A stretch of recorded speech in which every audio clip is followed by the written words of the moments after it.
Eu quero te convidar para abrir a sua Bíblia no Evangelho segundo Lucas. Lucas, no capítulo 18, nós leremos a partir do verso 35. Lucas 18, de 35 a 43. É o trecho na Bíblia que fala acerca da cura do cego de Jericó. Da cura do cego de Jericó.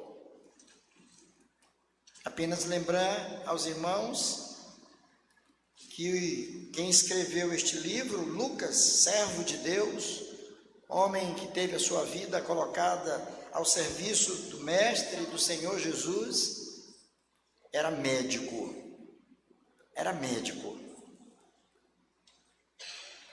Vamos ler a palavra então. Diz assim: aconteceu que, ao aproximar-se ele de Jericó, estava um cego assentado à beira do caminho, pedindo esmolas. E ouvindo o tropel da multidão que passava, perguntou o que era aquilo. Anunciaram-lhe que passava Jesus, o Nazareno. Então ele clamou: Jesus, filho de Davi, tem compaixão de mim. E os que iam na frente o repreendiam para que se calasse. Ele, porém, cada vez gritava mais: Filho de Davi, tem misericórdia de mim. Então parou Jesus e mandou que o trouxessem. E tendo ele chegado, perguntou-lhe: que queres que eu te faça? Respondeu ele: Senhor, que eu torne a ver. Então Jesus lhe disse: recupera a tua vista, a tua fé te salvou. Imediatamente tornou ele a ver e seguia-o, glorificando a Deus. Também todo o povo, vendo isto, dava louvores a Deus. Vamos orar? Curva a sua cabeça e vamos pedir ao nosso Deus que use de misericórdia para conosco, nos faça receber a porção da sua palavra, guardá-la no nosso coração, recebê-la com alegria, e que Deus, usando de misericórdia, fale aos nossos corações. Vamos orar. Pai querido, nós te damos graças, Senhor, pela tua bondade e misericórdia. Damos-te graças porque o Senhor é quem nos acolhe, é o Senhor que nos convoca para o culto, que coloca no nosso coração o desejo de vir à igreja, de louvar o teu nome, cantar louvores ao Senhor, elevar a ti as nossas orações, também de ouvir a exposição da tua palavra, a pregação do teu evangelho. Ó Senhor, dá-nos a graça de não somente compreender a tua palavra, mas dá-nos a graça de receber esta palavra como de fato ela é, a palavra viva do Deus vivo, do Deus que opera, do Deus que faz milagres, do Deus dos impossíveis. Ajuda-nos, Senhor, portanto, alimenta-nos, Senhor, com a tua palavra. Usa-me, Senhor, como instrumento em tuas mãos, como boca do Senhor, a falar ao teu povo, e que o teu Espírito Santo, que aqui está e que habita nos nossos corações, possa aplicar esta palavra nos nossos corações. Em nome de Jesus é que oramos, agradecidos. Amém. Queridos, essa é uma porção tão conhecida da palavra de Deus, e eu confesso aos irmãos que eu nem sei ao certo Quantas vezes eu já preguei nesse texto? E cada vez que eu volto para ele,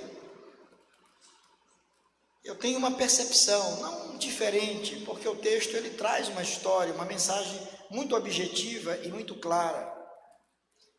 Mas o Senhor sempre a aplica no meu coração, de uma forma contundente, de uma forma diferente, como se eu nunca tivesse lido esta porção antes. E cada vez que eu leio, eu fico encantado. E cada vez que eu leio, eu fico deslumbrado com as palavras que eu leio aqui,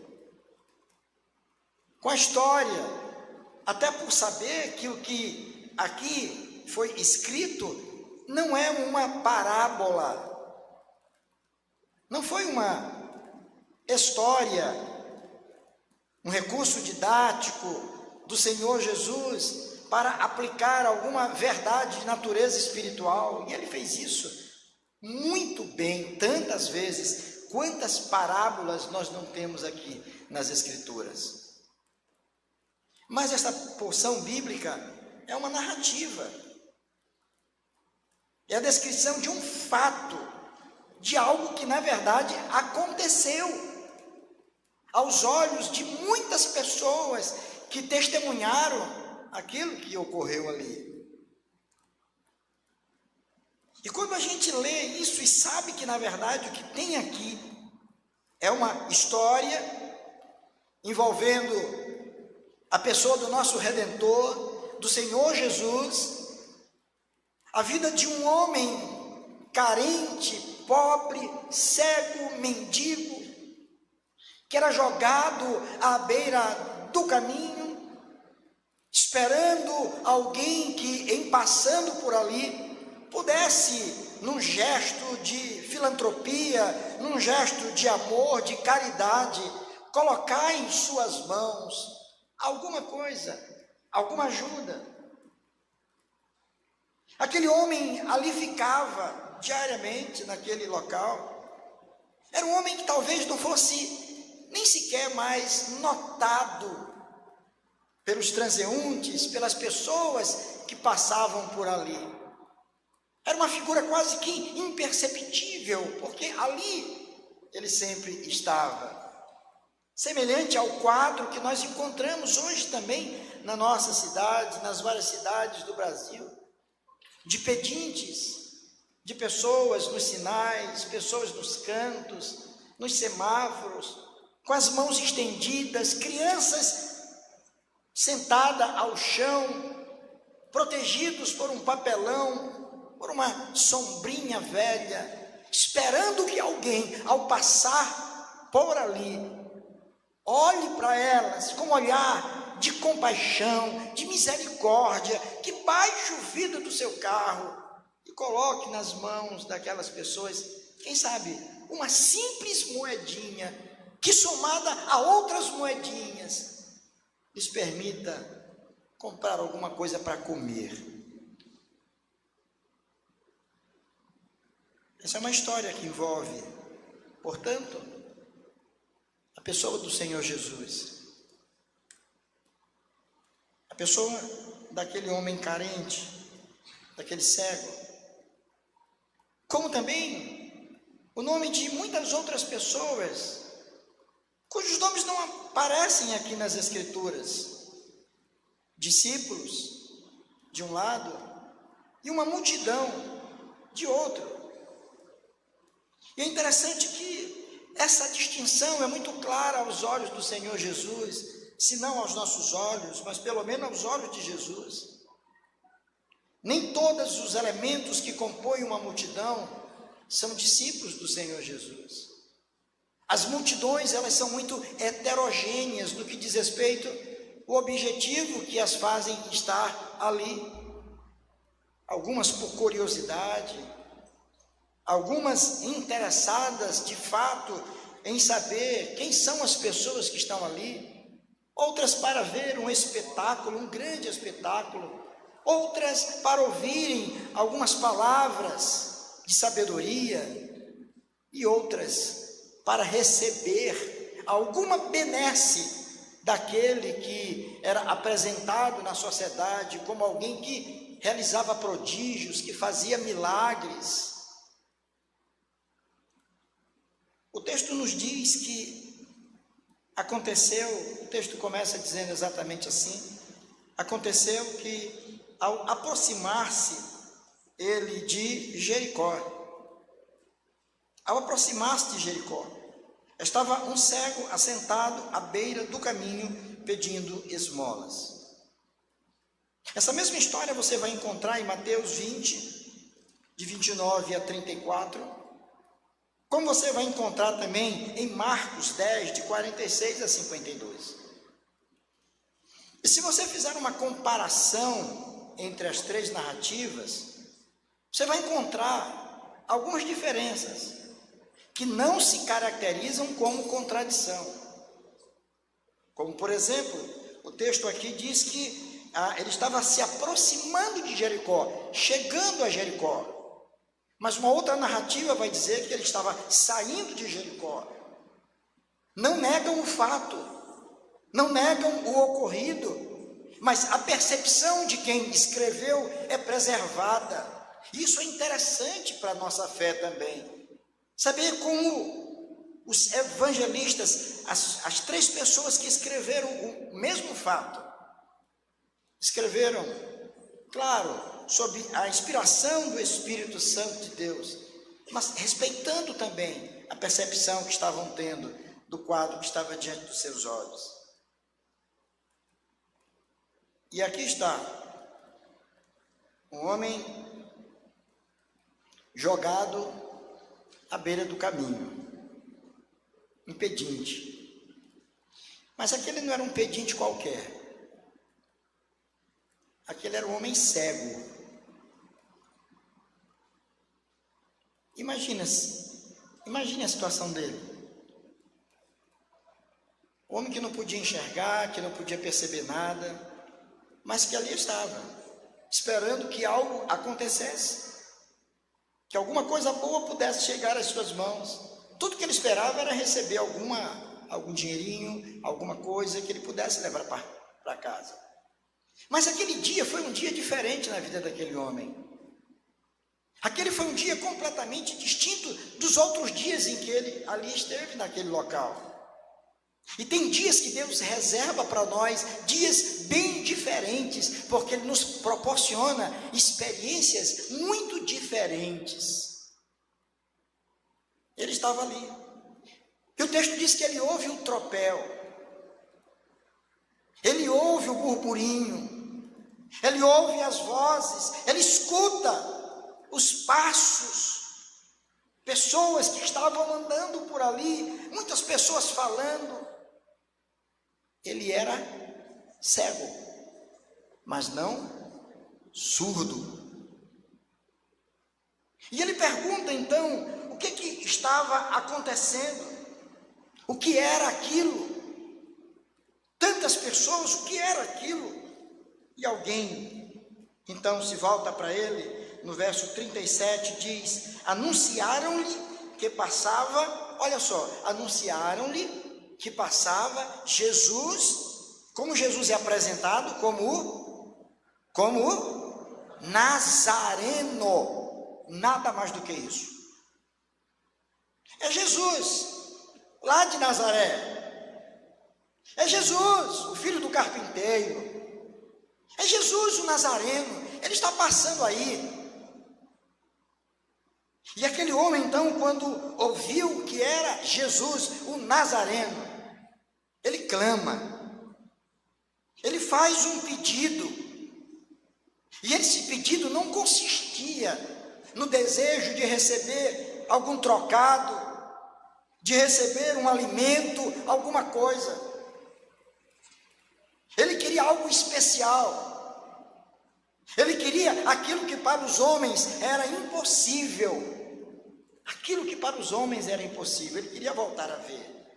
E ele clama, e diz o texto bíblico que ele clamou dizendo: Jesus, filho de Davi, tem compaixão de mim. Jesus, filho de Davi, tem compaixão de mim. Esta é uma expressão muito rica em significação. De um lado, ela mostra um homem que admite o seu estado de miséria. Ele admite a sua condição. Ele reconhece que a sua situação é gravíssima.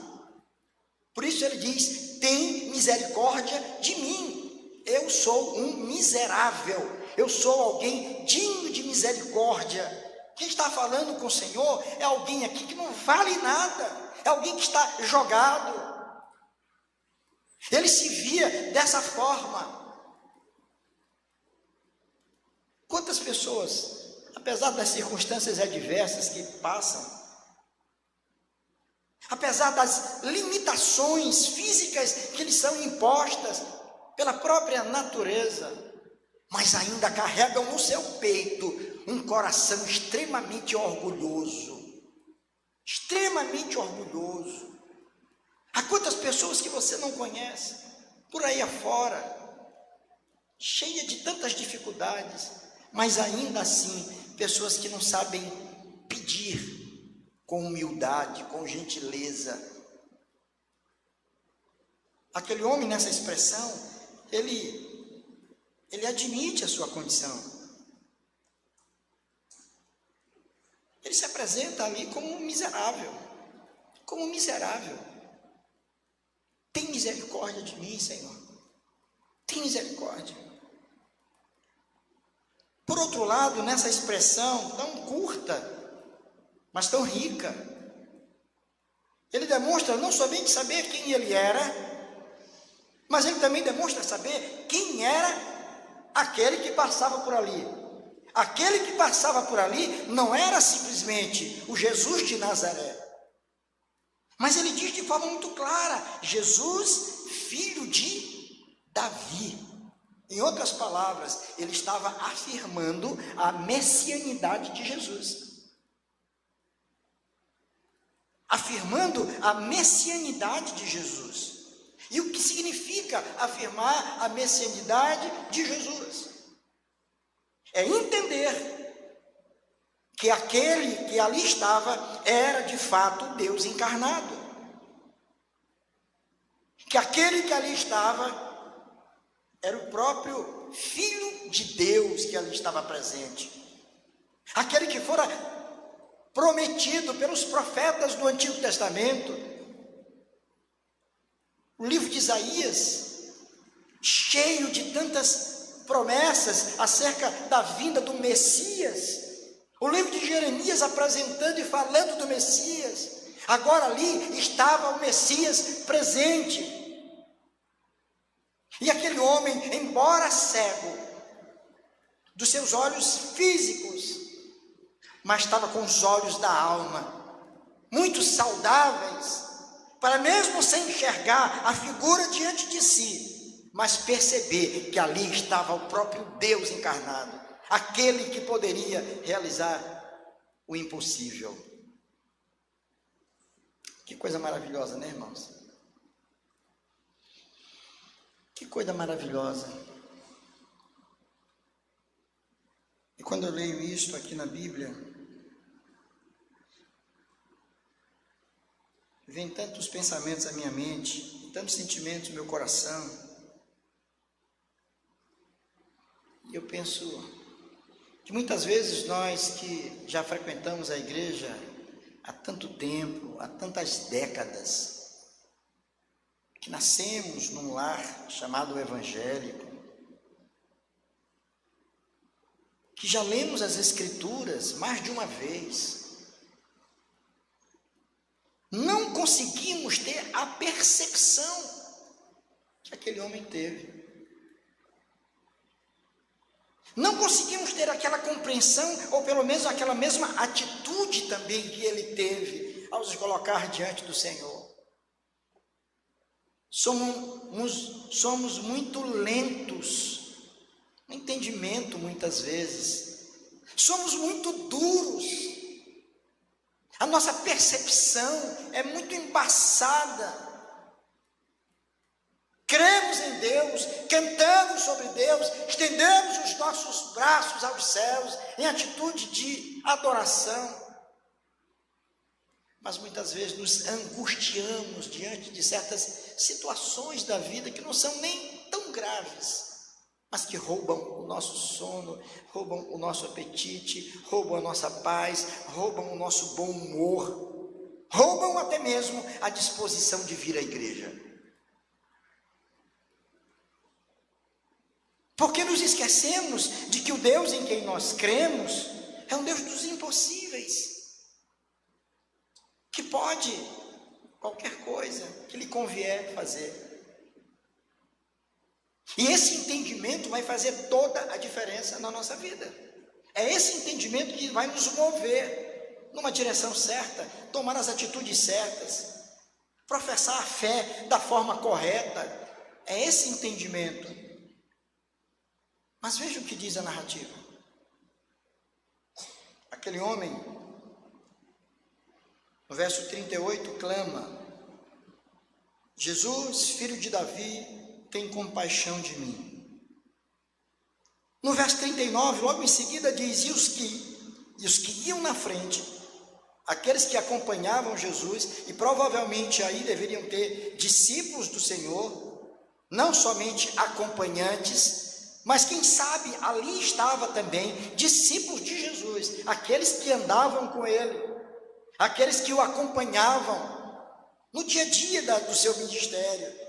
Estes que poderiam ser agentes de aproximação das pessoas carentes com o próprio Jesus, esses se tornaram em sufocadores da esperança, destruidores da fé. Eles olham para aquele homem, e diz o texto: e os que iam na frente o repreendiam para que se calasse. Te cala. Rapaz, tu está atrapalhando. O Senhor Jesus está falando, Ele está se dirigindo às pessoas, Ele está pregando. Você não pode atrapalhar. Te cala aí, cego. Sossega, rapaz. Ora, se o Senhor vai dar atenção para você, Ele tem uma agenda muito cheia, Ele tem ainda compromisso. Temos que visitar outras aldeias, outros lugares. Ele ainda tem que dar palestras aqui, acolá, mais adiante. O Senhor está no seu ministério, no exercício pleno do seu ministério. Ora, se Ele teria tempo, peraí, afinal de contas, tem jeito para ti, tu és cego. O que Ele vai fazer?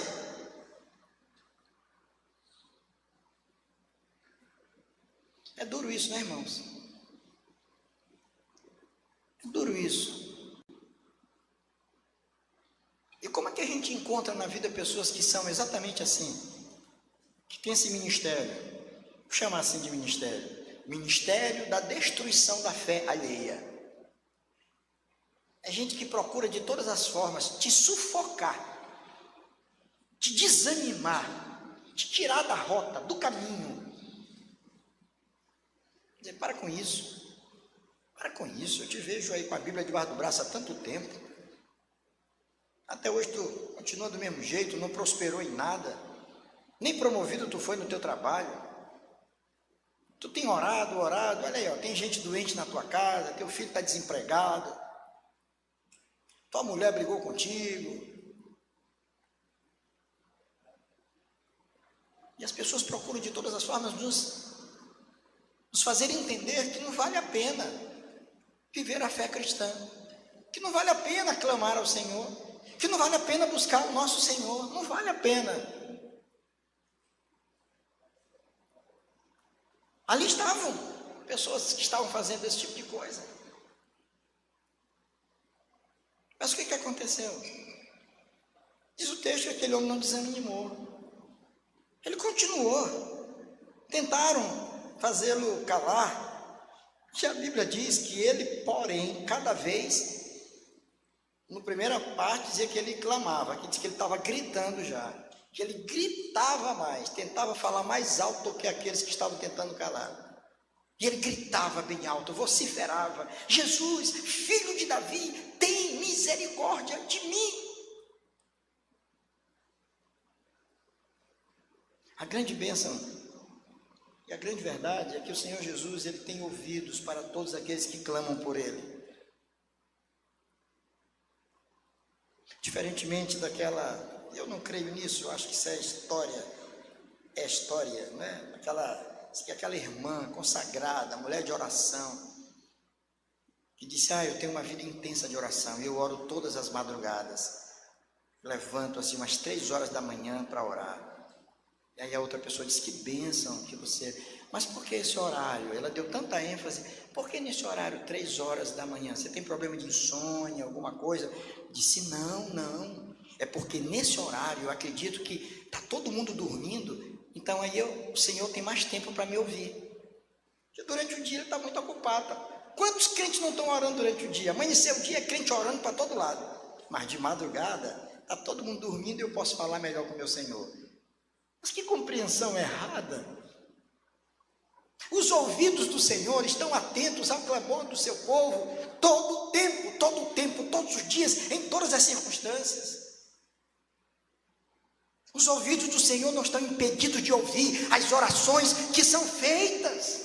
E você pode orar a qualquer momento, em qualquer circunstância, não só na igreja, na sua casa, no seu carro, no seu ambiente de trabalho, fazendo caminhada. Você pode falar com o Pai, você pode falar com o Senhor, e Ele vai te ouvir.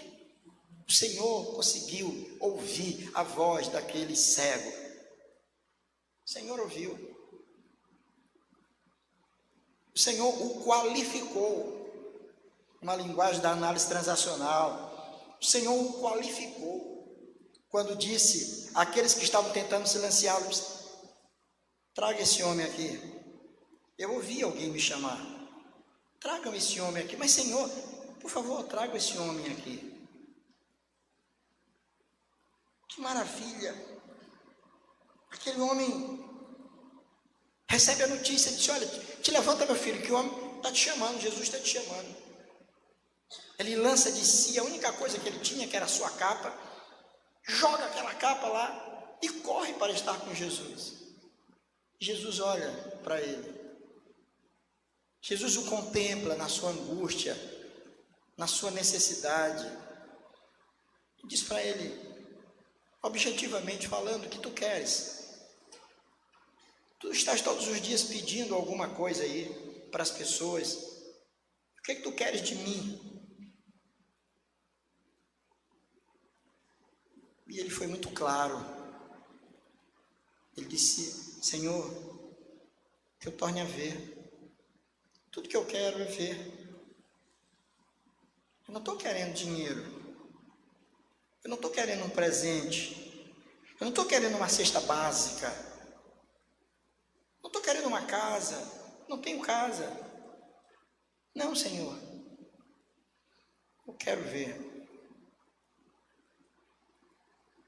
E vem então a declaração que falou muito ao meu coração. Verso 42.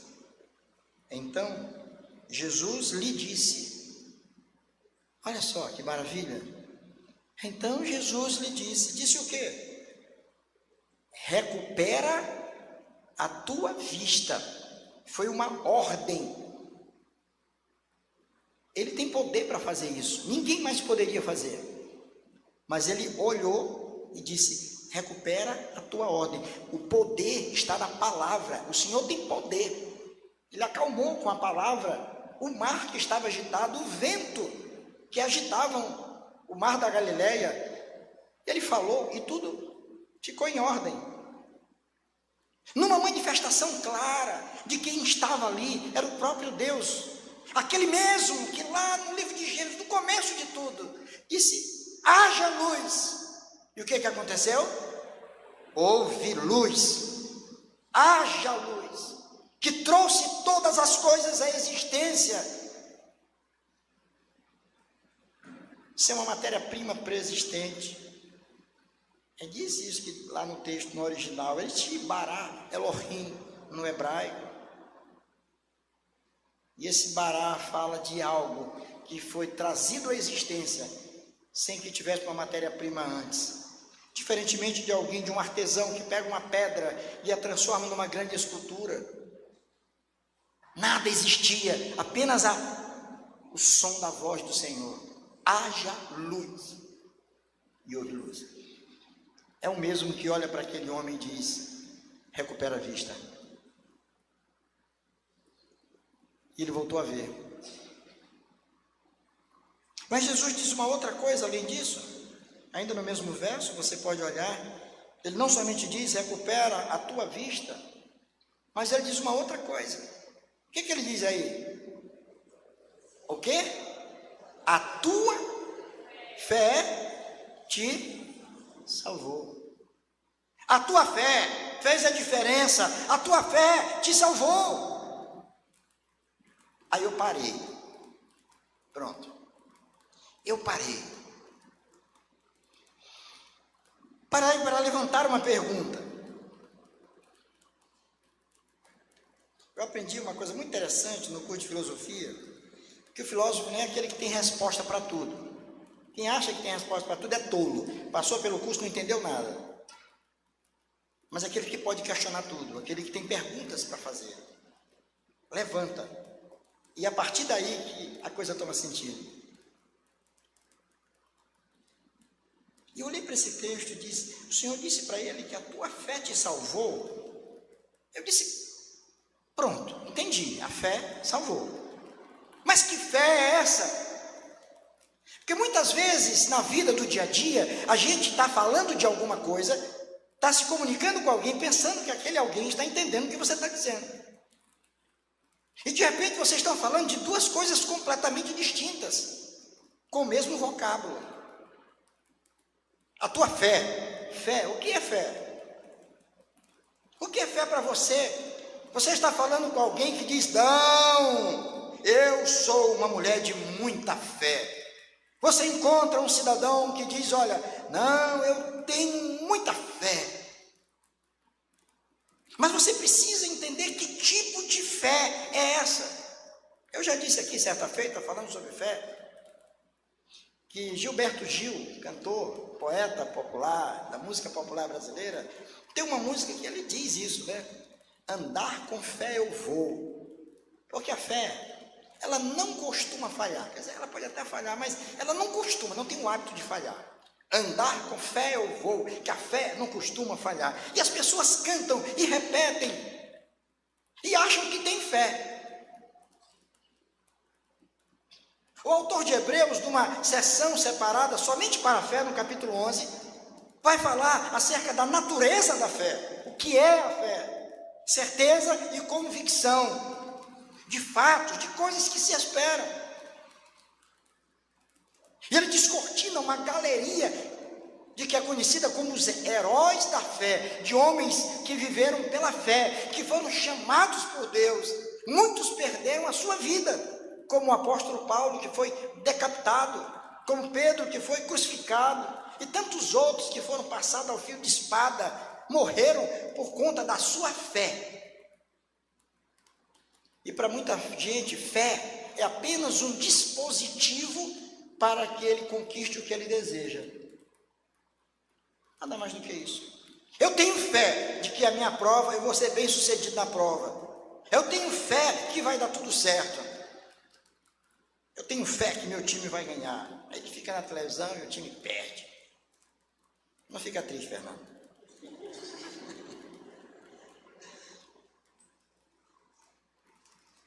Muita gente tem fé em tanta coisa, mas não é a fé salvadora. Não é a fé revelada nas Escrituras. Não é a fé que o Senhor espera de nós. Não é a fé que Ele deposita no nosso coração, que não tem nada a ver com otimismo, com a perspectiva otimista da vida. Eu tenho muita fé. Estou aqui, eu tenho certeza que vai dar tudo certo. Meu dia vai ser maravilhoso, o sol está brilhando, vou ter muitas conquistas, muitas vitórias, eu creio assim. E você confunde a fé com essa expectativa otimista acerca da realidade. Jesus está falando de fé. Eu perguntava: que fé é essa? Vamos tentar olhar para cá, para esse texto, e ver quais são as manifestações claras da fé que este homem teve, que Jesus destacou e disse: a tua fé te salvou. Quer dizer, ele foi aprovado no item fé. A fé dele era uma fé verdadeira. Claramente, ao olhar para cá, a gente percebe que a fé que aquele homem tinha, ela era uma fé que se fundamentava na convicção de quem de fato Jesus era. Ele tinha esse entendimento de quem era Jesus. Quando ele se dirige para Jesus, ele está falando com o Filho de Deus, com o Emanuel, o Deus conosco, o Deus presente, o Todo-Poderoso Senhor, Criador dos céus e da terra. Ali estava Jesus, o Filho de Deus. Ele sabia exatamente isso. E não existe fé salvadora, fé verdadeira, quando não há essa convicção de quem é Jesus. Se você não tem ainda certeza de quem é Jesus e de o que ele fez por você na cruz do Calvário, você pode ter qualquer coisa na vida, menos fé salvadora. Você pode ser uma pessoa extremamente otimista, você pode ser religiosa, você pode não faltar em nenhum culto, mas ainda assim você não sabe o que é uma fé verdadeira. Porque a verdadeira fé, ela se estriba, se pauta, se fundamenta nessa verdade absoluta de que Jesus é Deus, o Deus presente, é o nosso Redentor, é o nosso Senhor, é aquele que nos ouve, é aquele que nos atende, é aquele que nos ama com amor eterno, e por causa desse grande amor, ele entregou a sua vida, foi crucificado, morreu, foi sepultado e ressuscitou para que nós tivéssemos vida e a tivéssemos em abundância. A nossa fé se pauta nisso. Ela se pauta nisso. Mas não somente nisso. A fé verdadeira, por aquilo que a gente vê nessa porção bíblica, é uma fé que resistia a toda tentativa de sufocamento. A fé está associada aqui a essa resistência. Um homem de fé, ele resiste, ele prossegue, ele vai adiante, a despeito das lutas, a despeito das ameaças, a despeito dos problemas, a despeito das privações que ele tenha, mas ele se mantém firme, ele não desiste, ele não negocia, ele continua firme, por mais que digam para ele: desiste, esquece, Deus se esqueceu de você, ele vai dizer: não, porque o meu Redentor vive, e por fim se levantará sobre a terra, como disse Jó. Eu sei em quem tenho crido, como disse o apóstolo Paulo, estou bem certo de que ele é poderoso. Podem tentar me calar, podem tentar me sufocar, podem me constranger, mas ainda assim eu seguirei na minha vida de fé, não abandonarei o Senhor. Quantos de nós, irmãos, já não passamos por isso? Por tentativas de sufocamento da nossa fé em Deus. Quantas circunstâncias adversas nós não passamos na vida, irmãos, que sussurram nos nossos ouvidos: esquece, desiste, para com isso, tu está gastando muito tempo, tu ainda é muito jovem, tem tanta coisa boa para fazer na vida, para domingo tu está indo para a igreja, olha o trabalho que você tem, arrumar menino, se arrumar, correr, pegar um trânsito, para chegar numa igreja, para sentar, para ficar lá e depois ir para casa. Para com isso. Vou te dar uma sugestão: fica em casa, liga a televisão, tu até escolhe o pregador que tu quer.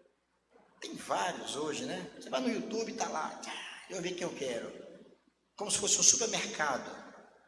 Deixa eu ver quem eu quero, quem me agrada, que mensagem, essa eu não quero, chega, quero uma outra. Quantas vezes sentimentos e pensamentos não surgem assim, irmãos, para sufocar a nossa disposição de servir a Deus? Quantos irmãos não estão cansados, desanimados? Estou cansado, já servi muito a Deus e já tive tantas dificuldades, problemas. Não, eu quero ficar hoje de boa. Quero chegar depois que o culto começou e sair antes que ele termine. Que é para ninguém falar comigo. Quero ninguém me cobrando. Não veio de manhã. Faz tempo que eu não te vejo, então não quero esse negócio. Vou lá, assino meu ponto. O pastor me viu lá da frente, até sorri para ele. E Deus está me vendo, cumpri meu papel. Uma vida cristã, cheia de fé, não é assim, ela resiste, irmãos. Ela continua firme, as dificuldades vêm, surgem. E a gente continua com o mesmo propósito, firme, servindo a Deus, clamando a Deus, buscando o Senhor, crendo firmemente de que Ele pode mudar a nossa sorte. Não desista. Não desista, irmão. Permaneça firme. Se apegue ao Senhor com mais firmeza ainda. E se você estiver se sentindo abatido, enfraquecido, confesse isso ao Senhor e diga: Senhor, eu estou pelas tabelas. Eu estou andando de tanque vazio. Tem um livro que foi escrito visando alcançar ministros do Evangelho, pastores. E o título do livro é exatamente isso. Não me lembro agora do autor, mas foi um dos grandes livros que eu li que me ajudou muito. Andando de tanque vazio. E ele mostra uma dura realidade na vida ministerial de muitos pastores. Ele disse: olha, ministros, pelas estatísticas, depois que passam dos 25 anos de ministério, estão propensos à síndrome de burnout. E muitos estão cumprindo a sua obrigação, porque foram treinados para fazer isso a vida toda. Se saírem do ministério, vão fazer o quê? Sua formação, o tempo gasto, foi tudo pensando nisso. Então muitos continuam pelas tabelas, Quantos de nós não estamos assim, irmãos, como crentes também, pelas tabelas? Você já não é mais aquela pessoa que brilhava como no passado, que tinha disposição para o serviço. Hoje você está se escondendo. Eu não quero mais. Estou fora. Chega outro, eu não. Por quê? Que Deus renove o nosso ânimo, a nossa fé, uma fé operosa, que nos faça acreditar que o Senhor é o Deus do impossível. Ele vai tirar esse espírito de frieza do nosso coração e vai nos ajudar a ser tomados por uma fé verdadeira. Somente alguém que é tomado por uma fé verdadeira é que pode ver o milagre acontecendo. Mas por fim, uma outra característica dessa fé é que ela foi uma fé que se expressou através da adoração, de uma adoração legítima. Porque depois que acontece isso, veja o verso 43. Imediatamente tornou a ver. O problema dele foi resolvido. Aquilo que os homens não podiam fazer, Jesus fez, com a sua palavra. Tornou a ver. E seguia-o. Quer dizer, ele passou a seguir a Jesus, não de qualquer forma, mas glorificando a Deus. Olha que bênção. Quantas vezes nós não somos abençoados? Quantas vezes nós oramos por alguma coisa, Deus nos atende, recebemos uma bênção, e ao invés de nós nos consagrarmos muito mais ao Senhor ainda, nós nos afastamos do Senhor. Nós nos esfriamos. Senhor, eu estou desempregado, eu preciso de um emprego, Senhor, tem misericórdia de mim, me ajuda, Senhor, Deus, aí eu oro, eu jejuo, eu clamo. Aí Deus me concede a bênção que tanto eu esperava. Agora eu estou tão cansado, não tenho mais tempo para cultuar a Deus. Não tenho mais tempo para buscar o Senhor. Estou tão ocupado, tenho tanta coisa para fazer, tenho relatórios, é tanta coisa para eu fazer. Meu patrão é muito chato e não dá. Não tenho mais tempo. Deus me compreende, Ele sabe de todas as coisas. Irmãos, aquele homem, quando foi alcançado, se levantou de onde ele estava, já tinha se levantado, largado a sua capa para lá, e agora quando ele é curado, tudo que ele quer é acompanhar aquele que o abençoou. Ele queria estar ao lado de Jesus, não como curioso, mas como um adorador. Ele andava glorificando ao Senhor. E eu posso imaginar aquele homem feliz da vida, encontrando outros com problema, dizendo: olha, vamos lá, eu era cego e não via nada, e ele me alcançou, vamos que eu te levo lá. Ele glorificava a Deus, se tornou um adorador, alguém que nada via, que não enxergava, jogado pelo caminho, agora foi transformado num discípulo do Senhor. E um discípulo é aquele que acompanha o mestre. Ele não poderia estar em outro lugar que não fosse aonde Jesus estivesse. Aquela fé era uma fé verdadeira, sabe, irmãos? Fé verdadeira. Por que verdadeira? Porque ela estava fundamentada numa convicção de quem era Jesus. Uma fé verdadeira porque era resistente, suportava as adversidades, as lutas e se mantinha firme no seu propósito, clamando ao Senhor. Mas quando tudo veio em seu favor, ele demonstrou que aquela fé não era interesseira, apenas para receber o que ele queria, receber o presente. Não quero nem saber do presenteador. Não, ele recebeu o presente e queria andar com o presenteador. Ele queria andar com o seu Senhor, lado a lado, glorificando ao Pai. Que Deus tenha misericórdia de nós, irmãos. Que Deus tenha misericórdia das nossas vidas. Que a nossa fé seja legítima, seja uma fé verdadeira, seja uma fé impactante, seja fé salvadora. Que tenhamos a convicção de quem é aquele diante do qual nós estamos cultuando agora. Que tenhamos a plena certeza de que para esse Deus não há nada impossível. Por isso, meu irmão, não aceite como última palavra, a palavra do fracasso, da derrota. Continue buscando a Deus de coração. Continue clamando a Deus de coração. Dona Mônica, mãe de Agostinho de Hipona, conhecido como Santo Agostinho, o maior teólogo, o maior filósofo daquele período, século IV e V, homem que vivia uma vida devassa. Dona Mãe Mônica, uma mulher extremamente piedosa, uma mulher de oração, e ela orou por mais de 30 anos por ele, mais de 30 anos, sem desistir, e teve a alegria de ver o seu filho restaurado, e muito mais do que se levantar na humanidade, como um dos maiores pensadores da sua época, como um dos maiores filósofos da sua época, como um dos maiores teólogos da sua época. E até hoje nós devemos muito a ele, pela nossa concepção teológica, por tudo aquilo que nós temos aprendido das Escrituras, porque foi um homem alcançado pela graça de Deus. A mãe dele não desistiu dele. E você já desistiu de orar? Pela causa que você tem trazido? Onde está a tua fé? Continue orando. Continue buscando a Deus. Continue clamando pelo nome do Senhor. Pelo Deus do impossível. Porque Ele pode fazer muito mais do que tudo que pedimos ou pensamos. Que Ele nos abençoe. Amém.